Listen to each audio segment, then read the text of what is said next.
Restez avec nous. L'avenir de l'aide européenne aux plus démunis se joue en ce moment à Bruxelles. Le programme fait partie des discussions sur le budget européen pour la période entre 2014 et 2020. Certains pays souhaitent en effet diminuer son montant. Nous sommes avec Julien Lauprêtre, vous êtes le président du Secours populaire. Le programme européen aux plus démunis, c'est quand même 18 millions de repas distribués chaque année aux Européens, 4 millions pour des Français. Actuellement, c'est vital, c'est une grosse partie, j'imagine, de votre budget.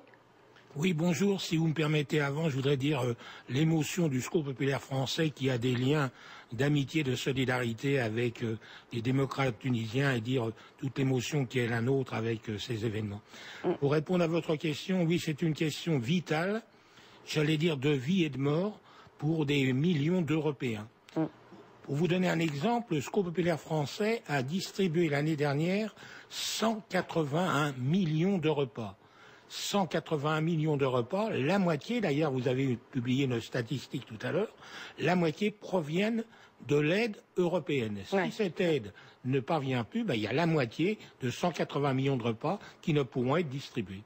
Alors comment vous allez faire? Quelles sont les solutions que vous avez en remplacement si cette aide est diminuée? Nous n'en avons aucune. Nous n'avons aucune. Il y a des gens qui vont mourir de faim s'il n'y a pas cette aide.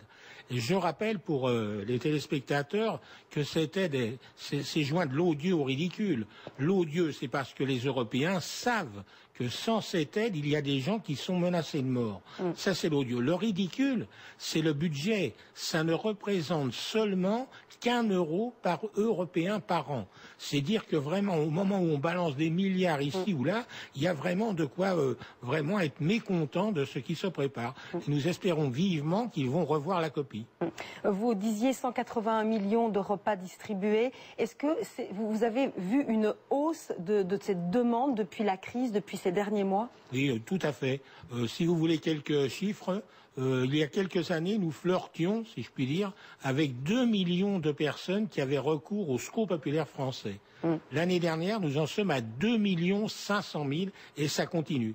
Des familles monoparentales, des jeunes, des retraités. Il y a vraiment une aggravation considérable de la misère, de la pauvreté, de l'exclusion. C'est pourquoi, sans cette aide européenne, ça va encore s'aggraver. Est-ce qu'il y a une nouvelle population que vous avez vue arriver au Secours populaire pour bénéficier de ces aides? Oui, c'est dramatique. Nous voyons maintenant de plus en plus de ce qu'on appelle les travailleurs pauvres, c'est-à-dire des gens qui ont du travail mais qui n'ont pas les moyens de vivre tout le mois. Nous avons de plus en plus de petits commerçants, des petits artisans, des cadres. Et pour eux, c'est la descente aux enfers. Jamais ils n'auraient pensé avoir besoin du Secours populaire. Ce qu'on peut dire, c'est que c'est vraiment un raz-de-marée de la misère qui continue de grandir. Et que dire aussi du drame de la jeunesse? 150 000 jeunes sont venus frapper aux portes du Secours populaire l'année dernière. On osait venir, mais il y en a combien qui n'osent pas venir?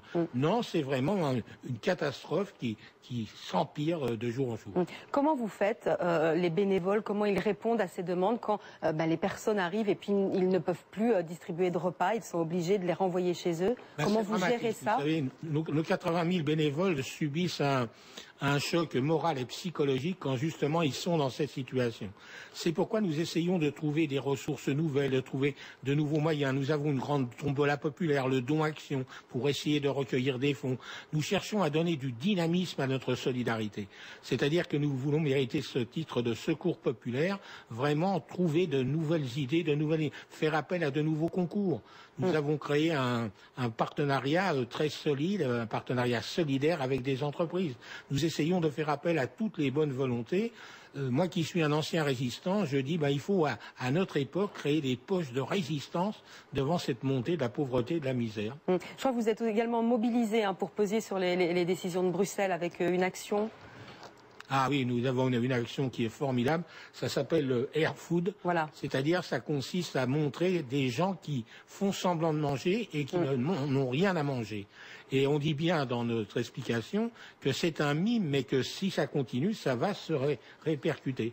Et nous avons eu des centaines de manifestations du Trocadéro, et aussi une bonne nouvelle, c'est que nous avons aussi en Espagne eu une manifestation de Air Food, et nous espérons que de l'Europe, il y aura de telles manifestations.